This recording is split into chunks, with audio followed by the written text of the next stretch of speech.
ఒక గోత్రాన్ని వీడి ఇంకొక గోత్రం లోపలికొచ్చి భర్తతో కూడి కుటుంబ ధర్మంలో ఉన్న ప్రతి మహిళ కూడా బొటన వేలి పక్కలున్న వేలికి మెట్టెలు పెట్టుకోవాలి, దాని పక్కలున్న వేలికి కూడా మెట్టెలు పెట్టుకోవాలి.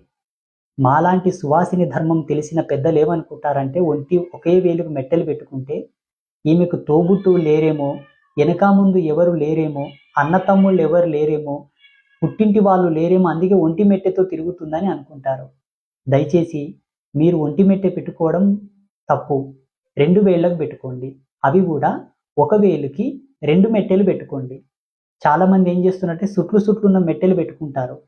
సుట్లున్న మెట్టెలు పెట్టుకోకూడదు. కాపురం కూడా సుడులు తిరుగుతుంది. భార్య భర్తల మధ్యలో ఉన్న సఖ్యత కూడా చెడిపోతుంది. కుటుంబ ధర్మం కూడా సుడులు తిరుగుతుంది, సుడులో పడిపోతుంది. 2 ఉంగరాలు కలిపి ఒక వేలుకు పెట్టుకోండి. అలా 2 వేళ్ళకు పెట్టుకోండి. 2 వేళ్ళకు పెట్టుకోవడం వల్ల ఇవి 2 4, అలాగే